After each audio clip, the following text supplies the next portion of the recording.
Hi, welcome back to my channel. എല്ലാവർക്കും പുതിയൊരു വീഡിയോയിലേക്ക് സ്വാഗതം. അപ്പോൾ എല്ലാവരും സുഖമായിട്ടിരിക്കുമല്ലേ? ഇവിടെ ഞാൻ സുഖമായിട്ടിരിക്കുന്നു എന്ന് പറയാൻ പറ്റില്ല, കാരണം എൻ്റെ വിശേഷങ്ങളൊക്കെ കുറച്ച് വ്യത്യസ്തമാണ്. അപ്പം ഞാനത് വരുന്ന സമയങ്ങളിൽ പറയാം കേട്ടോ. അപ്പോൾ എന്താ പറയാമെന്ന് വെച്ച് കഴിഞ്ഞാൽ, ഈ വരുന്ന ദിവസങ്ങളിൽ ഞാൻ കുറച്ച് ടേക്ക് കെയർ ചെയ്യേണ്ട ഒരു സമയം കൂടിയാണ്. അപ്പോൾ അതിനുശേഷം മാത്രമേ ആക്റ്റീവായിട്ടുള്ള ഒരു വീഡിയോസിലേക്ക് പറ്റത്തുള്ളൂ. അപ്പോൾ അത് ഞാൻ ഇപ്പോഴേ പറയാം. എന്താണെന്ന് വെച്ചാൽ, ആക്ച്വലി ഇപ്പോൾ ഞാൻ 32 വീക്സ് പ്രഗ്നൻ്റ് ആണ്. അപ്പോൾ കഴിഞ്ഞ ഒരു കുറച്ച് നാളൊക്കെ ഓക്കെ ആയിരുന്നു, ഹാപ്പി ആയിട്ടിരിക്കുകയായിരുന്നു. ഇപ്പോഴത്തേക്കും ടയേർഡായി തുടങ്ങി, നല്ലതായിട്ട് കെയർ ചെയ്യേണ്ട സമയമായി. അപ്പോൾ എങ്ങനെ ഇരുന്നപ്പോൾ ആണെങ്കിലും നമുക്ക് ചാനലൊക്കെ തുടങ്ങാമെന്നൊക്കെ ഒരാശയമൊക്കെ വന്ന് പിന്നെ അങ്ങ് സ്റ്റാർട്ട് ചെയ്തത്. എന്നാലും ആ ടയേർഡ്നെസ് ഒക്കെ ഉള്ളതുകൊണ്ട് എനിക്ക് ഇടയ്ക്കൊന്നും ചെയ്യാനായിട്ട് എന്തെങ്കിലുമൊക്കെ എടുക്കാനൊന്നും പറ്റുന്നില്ല. പിന്നെ ഞാൻ വിചാരിച്ചു, ഇങ്ങനെ ഇരുന്ന് കഴിഞ്ഞാൽ ഇരുന്ന് പോവുള്ളൂ, അതുകൊണ്ട് കിട്ടുന്ന ഒരു സമയത്ത് എന്തെങ്കിലുമൊക്കെ ചെയ്യാമെന്ന് കരുതിയാണ് ഞാനിപ്പോൾ ഈ ഒരു വീഡിയോ എടുക്കുന്നത് കേട്ടോ.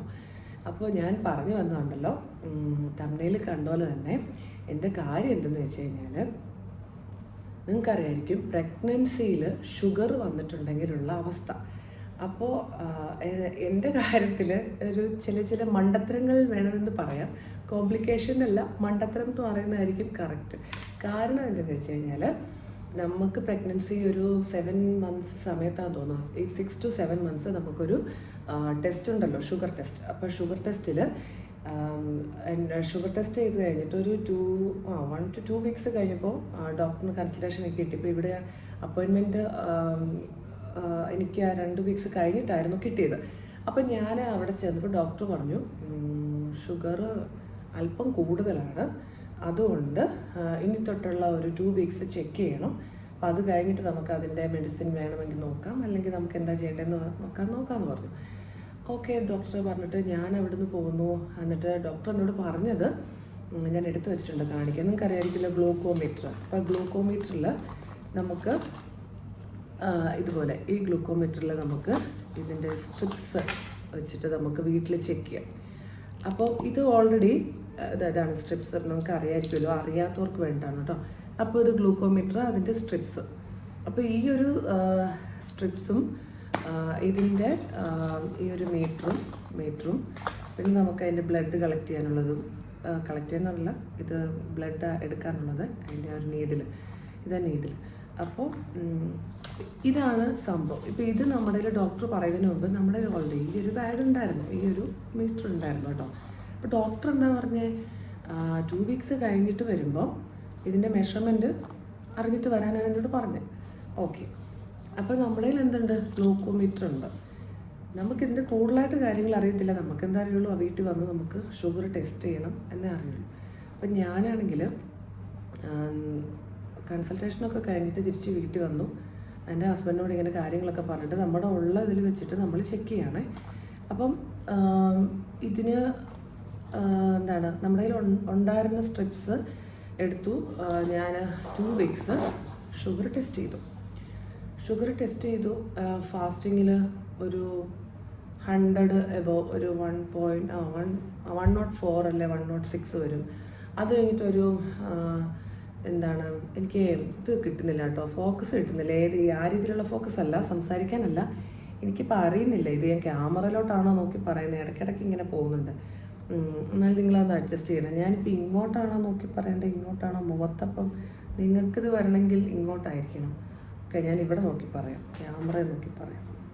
ഓക്കെ, അപ്പോൾ ഞാൻ അപ്പോൾ ഡോക്ടറും ഇങ്ങനെ പറഞ്ഞു. ഓക്കെ, ഞാനിവിടെ വന്നു, രാവിലെ ഫുഡ് ഫാസ്റ്റിങ്ങിലെടുത്തു. അത് കഴിഞ്ഞിട്ട് ആഫ്റ്റർ 1 hour കഴിഞ്ഞിട്ടാണ് എടുക്കേണ്ടത് നെക്സ്റ്റ്. അപ്പോൾ ഞാൻ 1 hour കഴിഞ്ഞിട്ട് എടുത്തു. അപ്പോൾ അങ്ങനെ വന്നപ്പോൾ എനിക്ക് 2 weeks എടുത്തതിൽ രണ്ടാമത്തെ മെഷർമെൻറ്റിൽ ആഫ്റ്റർ 1 hour എനിക്ക് വന്നത് 266 ആണ് മെഷർമെൻറ്റ് വന്നത്. അപ്പം ഞാനതുകൊണ്ട് പോയിട്ട് ഇങ്ങനെ ഈ റിസൾട്ട് ഞാനിങ്ങനെ വെച്ചു കേട്ടോ, എൻ്റെ അടുത്ത് വെച്ച് കളക്ട് ചെയ്ത് വെച്ച് ഞാൻ അങ്ങനെ 2 weeks നോക്കിയിട്ട് ഞാൻ പിന്നെ 2 weeks കഴിഞ്ഞ് ഡോക്ടറിനെ ചെന്ന് കണ്ടപ്പോൾ ഡോക്ടർ എത്രയാണ് മെഷർമെൻറ്റ് ചോദിച്ചപ്പോൾ എനിക്ക് വന്നേക്കുന്നത് വെച്ചിട്ട് അവർ പറഞ്ഞു, ഇത് ഷുഗർ കൂടുതലാണ്, അത് പറ്റില്ല എന്ന് പറഞ്ഞു. ഉടനെ തന്നെ അഡ്മിറ്റ് ചെയ്യണം. അപ്പം ഞാൻ പറഞ്ഞു, ഡോക്ടറെ ഞാനെന്നാൽ പോയിട്ട് ഒരു ഫ്യൂ ഡേയ്സ് കഴിഞ്ഞിട്ട് വരാം, കാരണം എനിക്ക് 2 കുഞ്ഞുങ്ങളുണ്ട്, ഓൾറെഡി മമ്മിയുണ്ട് വീട്ടിൽ. എന്നാലും നമ്മളൊന്നും പ്രിപ്പയർ ആയിട്ട് അങ്ങനെ അഡ്മിറ്റ് ചെയ്യാനുള്ളതിലല്ലല്ലോ വന്നത്. അപ്പം നമുക്കതുകൊണ്ട് വീട്ടിൽ പോയിട്ട് അപ്പം അതിൻ്റെ ഒരു സീരിയസ്നെസ് എന്താണെന്ന് ചോദിച്ചാൽ ഡോക്ടർ പറഞ്ഞപ്പോൾ ഇമ്മീഡിയറ്റ്ലി അഡ്മിറ്റാണ്. കാരണം പ്രഗ്നൻസി ഷുഗർ വന്നു കഴിഞ്ഞാൽ ഭയങ്കര കോംപ്ലിക്കേഷനാണ്. അപ്പം ഞാൻ ഇത്രയും വിചാരിച്ചില്ല കേട്ടോ, ഈ ഷുഗറിന് ഇത്രയും വന്നു കഴിഞ്ഞാൽ ഇത്രയും കോംപ്ലിക്കേഷനാവും എന്ന് ഞാൻ വിചാരിച്ചില്ല. അപ്പം വിചാരിച്ചില്ലെന്ന് പറഞ്ഞാൽ പ്രശ്നം ഇത്രേ ഉള്ളൂ എന്ന് പറഞ്ഞാൽ കൊച്ചിന് വെയിറ്റ് ആവും. ഇത്രയല്ലല്ലോ, അത് വലിയ പ്രശ്നമാണല്ലോ. കൊച്ചിന് വെയിറ്റ് ആവും, പിന്നെ നമുക്ക് പിന്നെ അങ്ങോട്ട് നമുക്ക് ഷുഗറും, പിന്നെ കൊച്ചിന് ഷുഗർ വരാൻ ചാൻസ് ഉണ്ട്. അങ്ങനെയൊക്കെയുള്ള കാര്യങ്ങൾ. അപ്പോൾ നിങ്ങൾക്ക് എന്തെങ്കിലും കൂടുതലായിട്ട് അറിയാമെങ്കിൽ നിങ്ങൾ കമൻറ്റ് ബോക്സിൽ ഇടണം കേട്ടോ. അല്ലെങ്കിൽ പറയുന്ന എന്തെങ്കിലും മിസ്റ്റേക്ക് ഉണ്ടെങ്കിൽ അതും ഇടാം കേട്ടോ. എനിക്കിപ്പോൾ ഇത്ര മനസ്സിലായത് കാരണം കാരണം ഇതിന് മുമ്പുള്ള 2 പ്രഗ്നൻസിയിലും ഇങ്ങനെ ഒരു ഷുഗറും വന്നില്ല, അങ്ങനെയുള്ളതൊന്നും വന്നില്ലായിരുന്നു. അപ്പം ഞാൻ അങ്ങനെ ഒരു ഇതിലേക്ക് ചിന്തിച്ചില്ല കേട്ടോ. അപ്പോൾ ഇങ്ങനെ പറഞ്ഞു. അപ്പോൾ തന്നെ ഞാൻ ഹസ്ബൻഡിനോട് പറഞ്ഞു, പുള്ളി പറഞ്ഞപ്പോൾ നമുക്ക് അഡ്മിറ്റ് ആകാമെന്ന് പറഞ്ഞാൽ അഡ്മിറ്റായി.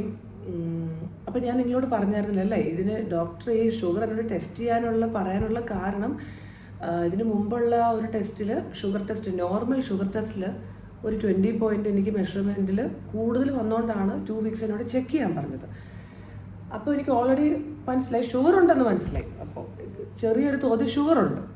അപ്പം ഞാൻ വന്ന് ചെക്ക് ചെയ്യുമ്പോൾ എനിക്ക് നല്ല കൂടുതലുണ്ടെന്ന് ഡോക്ടർ പറഞ്ഞു. പിന്നെ ഇപ്പോൾ കാണാൻ ചെന്നപ്പോൾ ഡോക്ടർ പറഞ്ഞു നല്ല കൂടുതലുണ്ട്, അതുകൊണ്ട് ഇമ്മീഡിയറ്റ് ആയിട്ട് അഡ്മിറ്റ് ആണെന്ന് പറഞ്ഞു. അങ്ങനെ നമ്മൾ 10:30 ആയിരുന്നു എൻ്റെ അപ്പോയിൻമെൻറ്റ്. 11 o'clock ആയപ്പോഴത്തേക്കും അഡ്മിഷൻ്റെ എല്ലാം റെഡിയായി. എനിക്ക് റൂം കിട്ടി, ഞങ്ങളവിടെ ഇരിക്കുകയാണ്. അപ്പോൾ ഞാൻ അവനോട് പറഞ്ഞു 24 hours ഒബ്സർവേഷനാണ്. അപ്പോൾ 24 hours കഴിഞ്ഞിട്ട് മെഷർമെൻറ്റെല്ലാം എടുത്ത് അവരുടെ ഡയബറ്റിക് ഡയറ്റ് ഫുഡൊക്കെ കഴിച്ചിട്ട് ആ മെഷർമെൻറ്റ് എത്രയാണോ വരുന്നത് അതനുസരിച്ചിട്ട് മെഡിസിൻ വേണോ വീട്ടിൽ പറഞ്ഞ് വിടുകയോ ചെയ്യാമെന്ന് അവർ തീരുമാനിക്കാമെന്ന് പറഞ്ഞു. ഓക്കെ, അങ്ങനെ ഞാനന്ന് അവിടെ സ്റ്റേ ചെയ്തു. അവരുടെ ഫുഡ് എന്നൊക്കെ പറഞ്ഞു കഴിഞ്ഞാൽ ഡയറ്റ് പറഞ്ഞാൽ ഷുഗർ കണ്ടന്റ് ഇല്ലാത്ത ടൈപ്പ് ഫുഡുകളൊക്കെ ആയിരുന്നു കേട്ടോ. അപ്പോൾ സാലഡ്സ് ആയിരുന്നു കൂടുതൽ. സാലഡ്സും പിന്നെ ഫ്രഷ് മിൽക്കും, പിന്നെ ചിക്കൻ, കുറച്ച് ഗ്രാം ചിക്കനും, പിന്നെ ഒരു ചെറിയ ബൗൾ റൈസും. അപ്പോൾ റൈസിൻ്റെ എല്ലാം കുറച്ചിട്ട് ഈ ബിരിയാണി റൈസ് പോലത്തെ റൈസ് കേട്ടോ, അത് കുറച്ച് അങ്ങനെ. അപ്പോൾ ഫുഡ് നമുക്ക് അവരെല്ലാ നേരവും ഇങ്ങനെ റൂമിൽ കൊണ്ടുത്തരും. അപ്പം ഞാനതിങ്ങനെ ഓരോ നേരം കഴിക്കും. അത് കഴിഞ്ഞ് അതിന് ഫാസ്റ്റിങ്ങിൽ അവർ അങ്ങനെ പിറ്റേ ദിവസം രാവിലെ ഫാസ്റ്റിങ്ങിലൊന്നെടുത്തു. അന്ന് തന്നെ ഞാൻ ചെന്ന് കഴിഞ്ഞിട്ട് ഒരു ഉച്ചയായപ്പോഴത്തേക്കും ലഞ്ച് കഴിച്ച് കഴിഞ്ഞിട്ട് ഒരു 1 hour കഴിഞ്ഞ് അവരെടുത്തു. പിന്നെ ഡിന്നർ കഴിച്ച് കഴിഞ്ഞ് 1 hour കഴിഞ്ഞെടുത്തപ്പോൾ എനിക്ക് നന്നായിട്ട് വിശക്കുന്നുണ്ടായിരുന്നു. കാരണം നമ്മൾ ഈ ഒരു അവസ്ഥയിൽ നന്നായിട്ട് വിശക്കുന്ന സമയം ഇടയ്ക്കിടയ്ക്ക് ഫുഡ് കഴിക്കുകയും എന്നിട്ട് പെട്ടെന്ന് അവിടെ ഹോസ്പിറ്റലിൽ ചെന്ന് കഴിഞ്ഞപ്പോഴത്തേക്കും പെട്ടെന്ന് അതങ്ങനെ ആരോയിപ്പോയി, ഭയങ്കരമായിട്ട് കുറഞ്ഞും പോയി. ഉച്ചയ്ക്ക് കുറച്ച് കഴിച്ചുള്ളൂ, ഡിന്നർ കുറച്ച് കഴിച്ചുള്ളൂ. അപ്പോൾ എനിക്ക് സത്യം പറഞ്ഞു കഴിഞ്ഞാൽ എനിക്ക് നന്നായിട്ട് വിശക്കുവാണേ. എനിക്ക് തോന്നി എനിക്ക് ഷുഗർ താഴെ പോകുന്നത് പോലെ എനിക്ക് വിശക്കാൻ തുടങ്ങി. ഇപ്പോൾ അങ്ങനെ വൈകുന്നേരം ഹസ്ബൻഡ് അവനെ അവിടെ കൊണ്ടാക്കി ലഞ്ചൊക്കെ ആ സമയമൊക്കെ ആയപ്പോഴത്തേക്ക് ഹസ്ബൻഡ് തിരിച്ച് വീട്ടിൽ വന്ന് എനിക്കുള്ള ഡ്രസ്സൊക്കെ എടുത്തുകൊണ്ട് വരുന്ന സമയത്ത് എന്തെങ്കിലും സ്നാക്സൊക്കെ മേടിച്ചോണ്ടായിരുന്നു. അതൊന്നും ഷുഗർ കണ്ടൻ്റൊന്നും ഇല്ലാത്ത സാധാരണ എന്തെങ്കിലും സ്നാക്സ്, കാരണം എന്തെങ്കിലും വിശന്ന് പോയാലും വിചാരിച്ചിട്ട് ക്രോയിസൻ്റൊക്കെ മേടിച്ചിട്ട് വന്നായിരുന്നു. സാധാരണ ബ്രെഡിൻ്റെ കുറച്ചുകൂടെ എന്തെങ്കിലും സെൻസൊക്കെ വെച്ചിട്ടുള്ള സാധാരണ നോർമൽ. അപ്പോൾ അതും മേടിച്ചുകൊണ്ട് വന്നപ്പോൾ അത് 2 ഉണ്ടായിരുന്നു കേട്ടോ. അപ്പോൾ വൈകുന്നേരം ആയപ്പോഴത്തേക്കും ഫുഡ് കഴിച്ച് കഴിഞ്ഞ് വൈകുന്നേരം എനിക്ക് 5:30 നമ്മുടെ ഒരു രീതി അനുസരിച്ചിട്ട് 5:30 കഴിച്ചിട്ട് പിന്നെ കഴിക്കാതിരിക്കണം അങ്ങനെ അല്ലല്ലോ, നമ്മുടെ ഒരു രീതി അങ്ങനെ അല്ലാത്തതുകൊണ്ട് 5:30 കഴിച്ച് കഴിഞ്ഞിട്ട് ഒരു 1 hour കഴിഞ്ഞ് എനിക്ക് ഷുഗറും ടെസ്റ്റ് ചെയ്തിട്ട് പോയി. എനിക്കത് കഴിഞ്ഞിട്ട് നന്നായിട്ട് വിശക്കാൻ തുടങ്ങി. കാരണം ആ ഒരു ഫാസ്റ്റിങ്ങിലാണ് പിറ്റേ ദിവസത്തെ മെഷർമെൻറ്റ് ഇരിക്കുന്നത്. പിന്നെ ഞാനൊന്നും നോക്കിയില്ല. 8 മണി 9 മണി ആയപ്പോഴത്തേക്കും എനിക്ക് നന്നായിട്ട് വിശക്കാൻ തുടങ്ങി. അങ്ങനെ കാരണം കുഞ്ഞും കൂടെ ഉണ്ട്, നമുക്ക് ആ ഒരു പെട്ടെന്ന് ആ രീതി അങ്ങ് മാറ്റി. ഇതിന് കുഞ്ഞില്ല അങ്ങനെ ഒരു ഇതാണെങ്കിൽ ഓക്കെ സഹിക്കാം. പക്ഷേ ഇത് കുഞ്ഞിന് വേണ്ടി സഹിക്കാമെന്ന് പറഞ്ഞാലും നമുക്കങ്ങ് വയ്യാണ്ടാവണം. എന്നിട്ട് ഞാൻ പിന്നെ ഒരു ക്രോയിസൻ്റ് കഴിച്ച് വെള്ളം കുടിച്ചിട്ട് ഞാൻ കിടന്നു കേട്ടോ. 12 മണി ആയപ്പോഴത്തേക്ക്. കാരണം അത്ര സമയം എടുത്ത്, കാരണം ഒന്നാമത് മാറി കിടക്കുന്ന 2 ഉറക്കം വരുന്നില്ല, വേറെ ആരുമില്ല കൂടെ. കാരണം ഇവർക്കാർക്കും സ്റ്റേ ചെയ്യാനും പറ്റില്ല. കാരണം മമ്മി കുഞ്ഞുങ്ങളെ നോക്കണം വീട്ടിൽ. പിന്നെ ജെൻസിന് ആർക്കാണെങ്കിലും ഹസ്ബൻഡാന്ന് പറഞ്ഞാലും നമുക്ക് സ്റ്റേ ചെയ്യാൻ പറ്റത്തില്ല, എന്നത് ഫീമെയിൽ വാർഡായതുകൊണ്ട്. അപ്പോൾ ഞാനവിടെ ഒറ്റയ്ക്കായിരുന്നു. അപ്പോൾ അങ്ങനെ ഇരിക്കുന്ന ഒരു സമയത്താണ് എനിക്ക് ചാനൽ തുടങ്ങണം എന്നുള്ളൊരു ചിന്തയൊക്കെ വന്നത്. ഞാനിങ്ങനെ ടൈം കളയാണോ എന്തെങ്കിലുമൊക്കെ നമുക്കൊരു ഇതുണ്ടല്ലോ, അങ്ങനെയൊക്കെ എനിക്ക് പിന്നെ ഓർക്കുന്നു കേട്ടോ, നമുക്ക് തുടങ്ങിയാലോന്നൊക്കെ. അപ്പോൾ എനിക്ക് ഭയങ്കര ടേണിംഗ് പോയിൻ്റ് ആയിരുന്നു ഷുഗർ വന്നത് ഒക്കെ ഉണ്ട്. ഞാൻ കാര്യങ്ങൾ ബാക്കി പറഞ്ഞുതരാം. അപ്പം ഞാനിങ്ങനെ 12 മണിക്ക് ആയപ്പോഴത്തേക്കും എങ്ങനെയോ കിടന്നുറങ്ങി. ഉറങ്ങി രാവിലെ ഏറ്റപാട് കണ്ണ് തുറന്നതേപ്പോൾ അവർ വന്ന് എൻ്റെ ഇതൊക്കെ ചെക്ക് ചെയ്തു, ഫാസ്റ്റിങ്ങിൽ ചെക്ക് ചെയ്തു. അവർ പോയൊരു കുഴപ്പമില്ലെന്ന് പറഞ്ഞു. കുഴപ്പമില്ല ഇതാന്ന് പറഞ്ഞു. അപ്പോൾ ഈ ലഞ്ചിനും അവർ വന്ന് എടുത്തു. ലഞ്ച് ബ്രേക്ക്ഫാസ്റ്റ് കഴിഞ്ഞ് ബ്രേക്ക്ഫാസ്റ്റിനെടുത്തു, ലഞ്ച് എടുത്ത് കഴിഞ്ഞപ്പോഴത്തേക്കും അവർ പറഞ്ഞു ഇനി അവർ മെഷർമെൻ്റ് എല്ലാം കൂടെ ഒന്ന് നോക്കിയിട്ട് അവർ ഡിസ്ചാർജ് ചെയ്യുന്നതിനെ പറ്റി തീരുമാനിക്കാമെന്ന് പറഞ്ഞു. അപ്പം ഞാൻ രാവിലെ ഹസ്ബൻഡിനോട് വരാൻ പറഞ്ഞു കേട്ടോ, ഒരു 10 മണിയൊക്കെ ആകുമ്പോഴത്തേക്ക് വരാൻ പറഞ്ഞു. അപ്പോൾ ഹസ്ബൻഡ് ഒരു 10 മണിയൊക്കെ ആയപ്പോൾ വന്നു. പുള്ളി വന്നിട്ട് ഞങ്ങളിങ്ങനെ സംസാരിച്ചൊക്കെ ഇരുന്നൊരു 12 മണിയൊക്കെ ആകുമ്പോഴത്തേക്ക് അവർ പറഞ്ഞു ലഞ്ചും കൂടെ എടുക്കും. ലഞ്ചും കൂടെ എടുത്ത് കഴിഞ്ഞിട്ട് അവർ ഡിസൈഡ് ചെയ്തൊക്കെ പറഞ്ഞ് ലഞ്ച് എടുത്തു. അത് കഴിഞ്ഞ് 2 മണിയൊക്കെ ആയപ്പോഴത്തേക്ക് അവർ പറഞ്ഞു കുഴപ്പമില്ല, 5-ന് വീട്ടിൽ പോകാം, വീട്ടിൽ ചെല്ലാം, മെഡിസിനൊന്നും വേണ്ട, ഷുഗർ കുഴപ്പമില്ല, ഓക്കെയാണ്. ബട്ട് അവർ പറഞ്ഞത് അവിടെ തന്ന പോലെയുള്ളൊരു ഡയറ്റ് ഇനിയും ഫോളോ ചെയ്യണം എന്നാണ് അവർ പറഞ്ഞത് കേട്ടോ. അത്രയും പറഞ്ഞു വിട്ടു. മെഡിസിനൊന്നും ആവശ്യമില്ലെന്ന് പറഞ്ഞു. അപ്പം എൻ്റെ ബാക്കിൽ ഈ വരയും കുറിയൊക്കെ ഉണ്ട് കേട്ടോ. ഈ വീട് ഫുള്ള് വാളിലും വരയും കുറിയായിട്ട് കുറച്ചൊരു വരയും കുറിയും കുറവുള്ളത് ഈ ഒരു ഭാഗത്ത് മാത്രമേ എനിക്ക് തോന്നിയുള്ളൂ. അപ്പോൾ ഇതിൽ ഈ ഒരു 2 വര നിങ്ങൾ സഹിക്കണം കേട്ടോ. കാണുമ്പോഴേ ഒരു വൃത്തിയില്ലെന്ന് ഓർക്കരുത്. കാരണം ഇനി ഇവിടെ വരയ്ക്കാൻ സ്ഥലമില്ല, അതുകൊണ്ട് ഇനി പെയിൻറ്റിംഗ് ഒക്കെ ചെയ്യണമെന്ന് ഓർത്തോണ്ടിരിക്കുകയാണ്.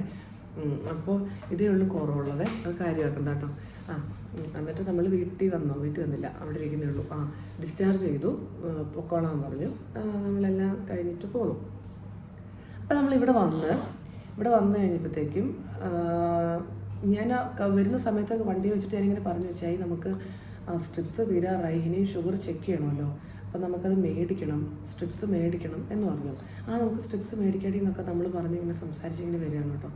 ഇവിടെ വന്നു കഴിഞ്ഞിട്ട് അപ്പോൾ ഇതിന് മുന്നേ ഹസ്ബൻഡ് എപ്പോഴും എന്നോട് പറഞ്ഞു, പുള്ളിക്കും ഡ്യൂട്ടി തിരക്കാണ്, ആ ഒരു ഇതിലാണ്. പക്ഷേ പുള്ളി എപ്പോഴും പറഞ്ഞിട്ട് ഇതിന് വല്ല മെഷർമെൻറ്റ് ചേഞ്ച് ചെയ്യുക. അപ്പോൾ നമ്മൾ ഒരു തവണ എടുത്തപ്പം, അതായത് ഈ ഡോക്ടറിനെ കാണുന്നതിന് മുന്നേ 1-2 തവണ എടുത്തപ്പം മെഷർമെൻറ്റ് മാറി വന്നപ്പം പുള്ളി പറഞ്ഞിട്ട് ഇതിന് എക്സ്പയറി കാണുമായിരിക്കും എന്ന് പറഞ്ഞായിരുന്നു കേട്ടോ.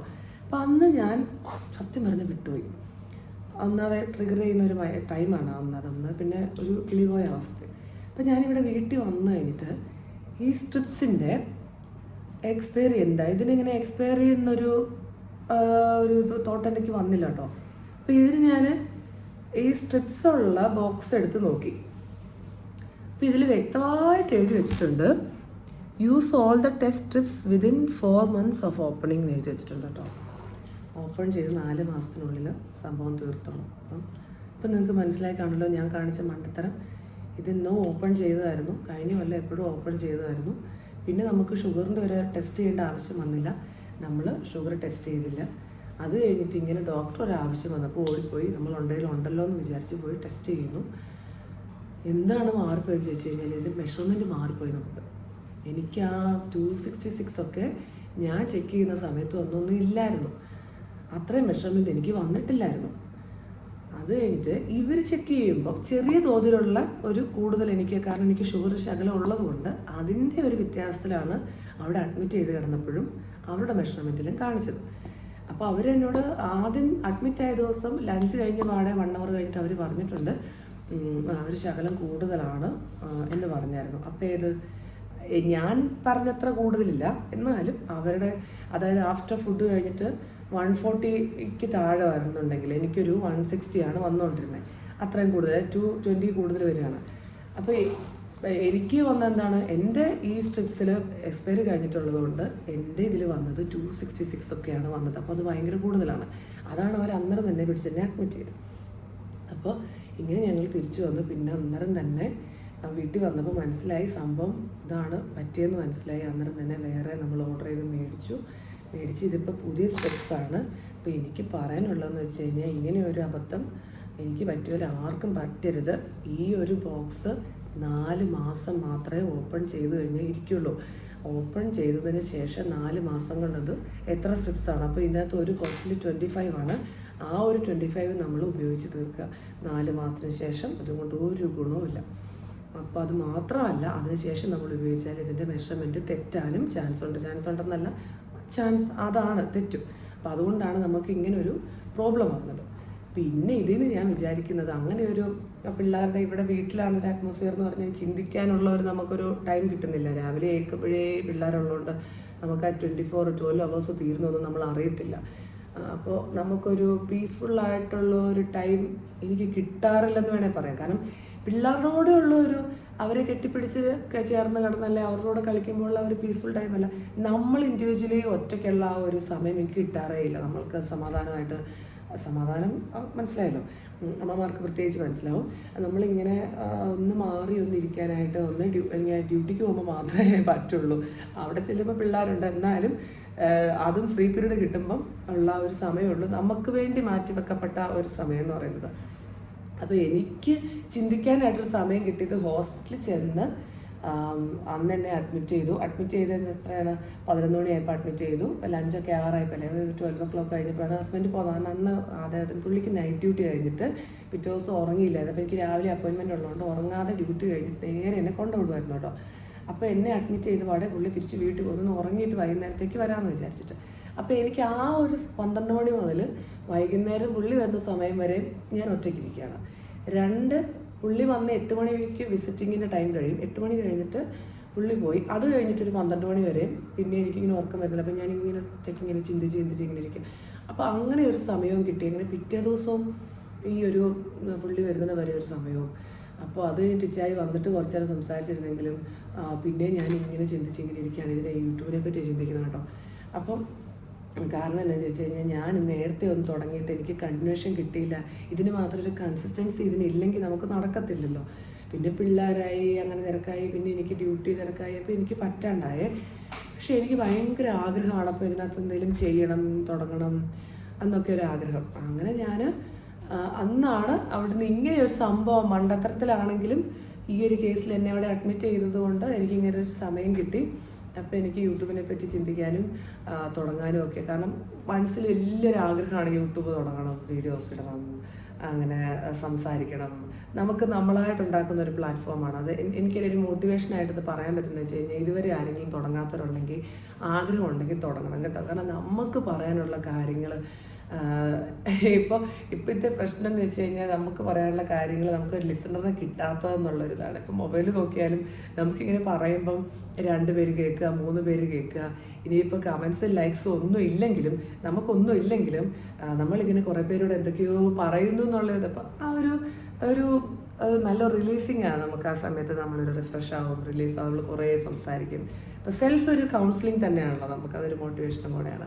അപ്പോൾ ഇങ്ങനെ സംസാരിക്കുന്നത് മാത്രമല്ല, നമുക്ക് പുതിയ പുതിയ കാര്യങ്ങൾ പഠിക്കാൻ പറ്റും. നമുക്ക് നന്നായിട്ട് എഡിറ്റ് ചെയ്യാനായിട്ടൊക്കെ നമുക്ക് പഠിക്കാൻ പറ്റും. ഞാനൊരു പുതിയ വീഡിയോ ഇട്ടപ്പോൾ തന്നെ ഒരാൾ അതിനകത്ത് ചോദിച്ചിട്ടുണ്ട്, മാം ഇതിനകത്ത് സിസ്റ്റർ ഇതിനകത്ത് എന്തെങ്കിലും എഡിറ്റ് ചെയ്യാനോ അല്ലെങ്കിൽ എന്തെങ്കിലും ഉണ്ടെങ്കിൽ പറഞ്ഞു എന്നൊക്കെ പറഞ്ഞിട്ട് വിളിച്ചപ്പോൾ എനിക്കൊരാഗ്രഹം ആൾ കാണുകയെന്നുണ്ടെങ്കിൽ എനിക്കിനകത്ത് ഏറ്റവും വലിയ ആഗ്രഹം എനിക്ക് തന്നെ എന്തെങ്കിലുമൊക്കെ പഠിക്കണം എന്ന് ഭയങ്കര ആഗ്രഹം. അപ്പോൾ എനിക്ക് എഡിറ്റിങ് പഠിക്കണമെന്നുണ്ട്, അതുകൊണ്ടാണ് കേട്ടോ. അപ്പോൾ ഞാൻ എഡിറ്റിങ് പഠിച്ച് കുറച്ചൊക്കെ എനിക്ക് ചെയ്ത് പഠിച്ചായിരുന്നു ആദ്യം ഇട്ടപ്പോൾ. അത് കഴിഞ്ഞ് ഇനി ഒന്നുമല്ല, ഒത്തിരി പഠിക്കാനുണ്ട്.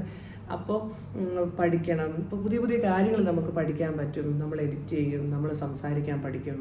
പിന്നെ നമ്മൾ പുതിയ പുതിയ കണ്ടൻറ്റുകൾ ഉണ്ടാക്കും, നമ്മൾ ചിന്തിക്കും, നമ്മൾ അതിൻ്റെ പ്രിപ്പയർ ചെയ്യും. അപ്പോൾ ആ പ്രിപ്പയർ ചെയ്യുന്ന സമയത്തൊക്കെ എന്ന് പറയുമ്പോൾ നമുക്ക് നമ്മുടേതായിട്ടുള്ളൊരു ഇതിലേക്ക് നമ്മൾ വരികയാണല്ലോ. നമുക്ക് പുതിയ കൂടുതൽ ചിന്തിച്ചുകൊണ്ടിരുന്ന് വട്ടാകാതെ ഇങ്ങനെയുള്ള കാര്യങ്ങളൊക്കെ ചിന്തിച്ച് നമ്മൾ പുതിയതായിട്ടൊക്കെ ചെയ്യാനൊക്കെ പറ്റുമല്ലോ. അപ്പോൾ അങ്ങനെയൊക്കെയുള്ള ഒരു ആഗ്രഹം ഉള്ളതുകൊണ്ടാണ് ഇത്. അപ്പോൾ നമുക്കൊരു ചാനൽ തുടങ്ങാം. അത് എന്നെ സംബന്ധിച്ച് എനിക്ക് വലിയൊരു കാര്യമാണ് കേട്ടോ. അപ്പോൾ ഇതിനകത്ത് നമുക്ക് എന്തെങ്കിലും ഷോർട്സ് ഉണ്ട്, ഈ വീഡിയോസ് ഉണ്ട്, നമുക്ക് ഡാൻസ് കളിക്കാം, പാട്ട് പാടാം, അങ്ങനെ നമുക്കിഷ്ടമുള്ള കാര്യങ്ങൾ നമുക്ക് ഒരു സ്വന്തമായിട്ടൊരു പ്ലാറ്റ്ഫോം നമ്മൾ ഉണ്ടാക്കിയെടുക്കുന്നത്. അപ്പോൾ അത് കൊണ്ട് പറയുവാണ് ആരെങ്കിലും തുടങ്ങാൻ ആഗ്രഹിക്കുന്നുണ്ടെങ്കിൽ ഇപ്പം തന്നെ സ്പോട്ടിൽ തുടങ്ങാം. അപ്പം ഞാനിപ്പോൾ പിള്ളേരെ ജിമ്മിൽ കൊണ്ടുപോയിട്ട് വന്ന അതേ ഡ്രസ്സിൽ ഞാനിപ്പോൾ അങ്ങനെ ഇരിക്കും. അപ്പം ഞാൻ വിചാരിച്ചു ഇതിനു വേണ്ടി പ്രത്യേകം ഇങ്ങനെ ഞാൻ എന്നാ ചെയ്യേണ്ടത്. അപ്പം മുടി ഞാൻ പൊക്കി കെട്ടി വെച്ചേക്കുമായിരുന്നു. അപ്പം ജസ്റ്റ് ഇങ്ങനെ ഒന്ന് ഇടാം. ഇത് ഗ്ലാമറിൻ്റെ ഒന്നും അല്ല. എന്താണെന്ന് വെച്ച് കഴിഞ്ഞാൽ നമ്മളൊരു കാര്യം പ്രസൻറ്റ് ചെയ്യുമ്പം അങ്ങനെ, പക്ഷേ ഇതിനു വേണ്ടി ഒരു പ്രിപ്പറേഷൻ എടുത്ത് പ്രത്യേകം എല്ലാം ചെയ്ത് നടക്കത്തില്ല. സത്യം പറഞ്ഞാൽ നടക്കത്തില്ല. അത് നമ്മൾ ടൈം അതാണ് സിറ്റുവേഷൻ. ഇപ്പം നിലവിൽ 32 weeks ആണ്. ഇപ്പോൾ പ്രഗ്നൻസിയിൽ 32 weeks ആണ്. ഇപ്പോൾ അധികം താമസിക്കാതെ വീടൊക്കെ ഒന്ന് റെഡിയാക്കണം, പിന്നെ ഹോസ്റ്റൽ ബാഗ് എല്ലാം ഒന്ന് റെഡിയാക്കണം, ഒത്തിരി പണിയുണ്ട്. അപ്പോൾ അതിൽ പുതിയ പുതിയ കണ്ടൻറ്റുകൾ അതൊക്കെ ഞാൻ അതിനകത്ത് ആഡ് ചെയ്യാം കേട്ടോ. അപ്പോൾ അതൊക്കെ ഒന്ന് റെഡിയാക്കണം. പിന്നെ ശരിക്കും ഒന്ന് ഇൻവോൾവ് ആയിട്ടൊന്നും എടുക്കാനായിട്ടൊന്നും പറ്റിയിട്ടില്ല, അതാണ് സത്യാവസ്ഥ. അപ്പോൾ ഇനി എഡിറ്റിംഗ് ഒക്കെ പഠിക്കണം, നന്നായിട്ട് പഠിച്ച് നന്നായിട്ട് പുതിയ ഇതിലേക്ക് വരാം. അപ്പോൾ എൻ്റെ മണ്ടത്തരങ്ങൾ നിങ്ങൾക്ക് മനസ്സിലായെന്ന് വിശ്വസിക്കുന്നു. പിന്നെ ഇത് നിങ്ങൾ ശ്രദ്ധിക്കണം, ഗ്ലൂക്കോമീറ്റർ മേടിക്കുമ്പം 4 monthsേ ഉള്ളൂ ഓപ്പണിങ്ങിൽ നമുക്ക് സ്ട്രിപ്സ് കിട്ടുന്ന എക്സ്പയറി. അത് കഴിഞ്ഞാൽ മെഷർമെൻറ്റ് വ്യത്യാസം വന്നിരിക്കും. പക്ഷേ ഇതിൻ്റെ ഇതിന് കുഴപ്പമൊന്നുമില്ല. പക്ഷേ സ്ട്രിപ്സിനാണ് പ്രശ്നം. അപ്പോൾ സ്ട്രിപ്സ് കഴിവതും 4 months കഴിവതും അല്ല, മസ്റ്റായിട്ടും ഓപ്പൺ ചെയ്താൽ 4 months മാത്രമേ യൂസ് ചെയ്യാവുള്ളൂ, അല്ലെങ്കിൽ അതിൻ്റെ മെഷർമെൻറ്റ് വ്യത്യാസം വരും. പിന്നെ ഈ സമയത്ത് ഡോക്ടർ പറഞ്ഞ കാര്യങ്ങൾ ഏതാണ്, ഫുഡിൻ്റെ കാര്യങ്ങൾ ഞാൻ പറഞ്ഞല്ലോ, നന്നായിട്ട് വെള്ളം കുടിക്കണം എന്ന് എന്നോട് പറഞ്ഞു. അത് ഞാൻ പറഞ്ഞില്ലായിരുന്നു കേട്ടോ, സോറി. പിന്നെ ഫുഡ് ഡയബറ്റിക് ഡയറ്റ് എന്ന് പറയുമ്പോൾ നമ്മൾ ഏറ്റവും കൂടുതൽ ഈ സമയത്ത് മാക്സിമം ഷുഗർ ഇല്ലാതിരിക്കുന്നതാണ് നല്ലത്. അപ്പോൾ അതിന് വേണ്ടിയിട്ട് നമ്മൾ നന്നായിട്ട് സാലഡ്സ് ഉൾപ്പെടുത്തുക, കാർബോഹൈഡ്രേറ്റ്സ് നന്നായിട്ട് കുറയ്ക്കുക, പിന്നെ എന്ന് വെച്ചാൽ വെള്ളം കുടിക്കുക, പിന്നെ 30 minutes എബോവ് നടക്കുക. അപ്പോൾ എൻ്റെ ഫിറ്റ്നസ്സിൽ, അപ്പോൾ ഞാൻ പറഞ്ഞാൽ ഫിസിക്കൽ എഡ്യൂക്കേഷൻ ടീച്ചറാണ്. അപ്പോൾ അത് മാത്രമല്ല, എനിക്കറിയാവുന്ന കാര്യങ്ങൾ, ഫിറ്റ്നസ് വർക്കൗട്ടുകൾ കാര്യങ്ങളൊക്കെ ഇപ്പോൾ നിലവിൽ പോസ്റ്റ്മോർട്ടം ഒന്ന് കഴിഞ്ഞിട്ട് വേണം അത് ആക്റ്റീവായിട്ട് വെയിറ്റ് ലോസിന് വേണ്ടിയിട്ടുള്ളതൊക്കെ ചെയ്യാനായിട്ട്. അപ്പോൾ അതിന് മുമ്പേ ഉള്ള ചെറിയ കാര്യങ്ങളൊക്കെ എനിക്കൊണ്ട് പരമാവധി എന്താ സിറ്റുവേഷൻ അറിയത്തില്ല, എനിക്കൊന്ന് വീടൊക്കെ റെഡിയാക്കണം. എന്നിട്ട് വേണം എനിക്കൊന്ന് ലോങ് വ്യൂ എനിക്ക് നിൽക്കാവുന്ന രീതിയിലൊക്കെ ഒന്ന് സെറ്റ് ചെയ്തെടുത്തിട്ട് വേണം എനിക്കൊക്കെ ഒന്ന് അങ്ങനെയുള്ള കണ്ടന്റിലേക്ക് പോകാനായിട്ട്. അപ്പോൾ ഇതാണ് ഇവിടുത്തെ ഒരു അവസ്ഥ. അപ്പം ഞാൻ എൻ്റെ കാര്യങ്ങളൊക്കെ നമുക്ക് മനസ്സിലായെന്ന് വിചാരിക്കുന്നു. അപ്പോൾ ഇനി നിങ്ങൾ ആരെങ്കിലും പ്രഗ്നൻസിയിൽ ഇങ്ങനെ ഒരു കോംപ്ലിക്കേഷൻ വന്നാൽ ഓർക്കണം, ടെസ്റ്റ് ഇങ്ങനെയാണ്. എല്ലാവർക്കും അറിയാമായിരിക്കട്ടെ, എനിക്ക് മാത്രമേ അറിയാത്തുള്ളൂ, എനിക്ക് മനസ്സിലായി. അപ്പോൾ ആർക്കെങ്കിലും ഈ വീഡിയോ ഉപകാരപ്രദമാണെങ്കിൽ ഒരാൾക്ക് ഞാൻ ഹാപ്പിയാണ്. അപ്പോൾ വേറൊന്നുമില്ല, ഇനി പുതിയൊരു കണ്ടൻറ്റുമായിട്ട് നമുക്ക് വരാം. അടുത്ത ദിവസം കാണാം കേട്ടോ. എല്ലാവരും സുഖമായിട്ടിരിക്കുക. ഈ ചാനലിൻ്റെ പേര് അഞ്ജു ബിബിൻ എന്നാണ്. അപ്പോൾ സബ്സ്ക്രൈബ് ചെയ്യുവാണെങ്കിൽ ഒരുപാട് ഉപകാരമായിരിക്കും. ലൈക്ക് ചെയ്യണം, എന്തെങ്കിലും ഉണ്ടെങ്കിൽ അഭിപ്രായങ്ങളൊക്കെ ഷെയർ ചെയ്യണം കേട്ടോ. അപ്പോൾ പുതിയ വീഡിയോ ആയിട്ട് കാണാം. Tata, bye bye.